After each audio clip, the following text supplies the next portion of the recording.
3 terrifying but true horror stories reported in the news. From fatal exorcisms to unexplained deaths and devil worship, these are some real-life nightmares. 1. An exorcism in Indianapolis. Last year, the Indianapolis Star published a lengthy report on a family terrorized by 3 children allegedly possessed by demons. The account of LaToya Ammons and her family tells disturbing stories of children climbing up the walls, getting thrown across rooms, and children threatening doctors in deep unnatural voices. It would seem like something straight out of a movie, a work of fantasy, except all of these accounts were more or less corroborated with nearly 800 pages of official records obtained by the Indianapolis Star and recounted in more than a dozen interviews with police, DCS personnel, psychologists, family members, and a Catholic priest. One of the more chilling sections of the report includes a segment about the possessed 9-year-old. According to Washington's original DCS report, an account corroborated by Walker, the nurse, the 9-year-old had a weird grin and walked backward up a wall to the ceiling. He then flipped over Campbell, landing on his feet.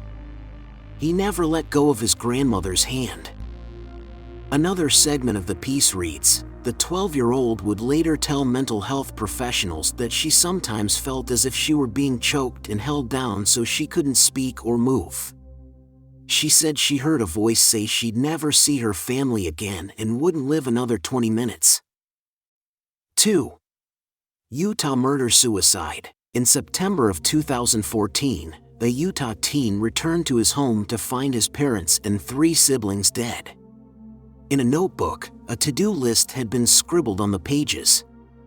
The list looked as if the parents were readying to go on vacation. Items such as feed the pets and find someone to watch after the house were written, the Salt Lake Tribune reported.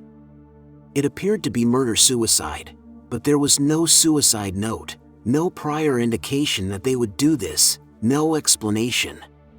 Police could not figure out why 2 parents would kill themselves and 3 of their 4 children.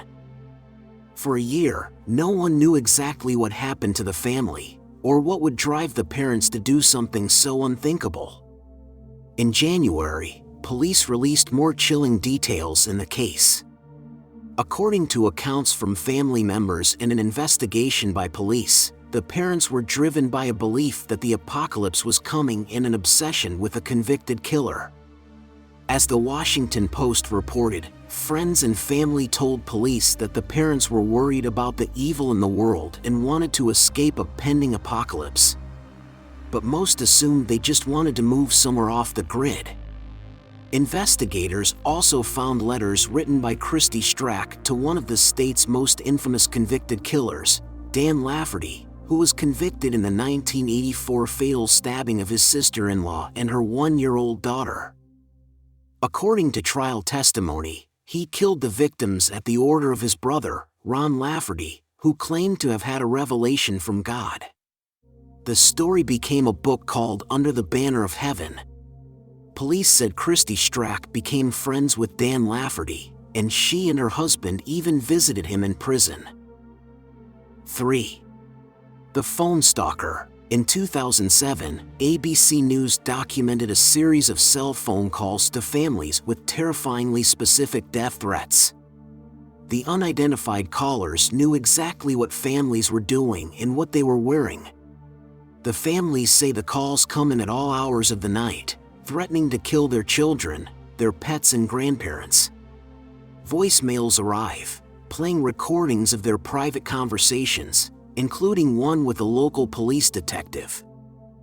The caller knows, the family said, what they're wearing and what they're doing. And after months of investigating, police seemed powerless to stop them. This went on with the Kuykendall family for months, who reported a caller with a scratchy voice threatening to slit their throats. When the Fircrest, Washington, police tried to find the culprit, the calls were traced back to the Kuykendall's own phones even when they were turned off. It got worse. The Kuykendalls and 2 other Fircrest families told ABC News that they believe the callers are using their cell phones to spy on them. They say the hackers know their every move, where they are, what they're doing, and what they're wearing. The callers have recorded private conversations, the families and police said, including a meeting with a local detective.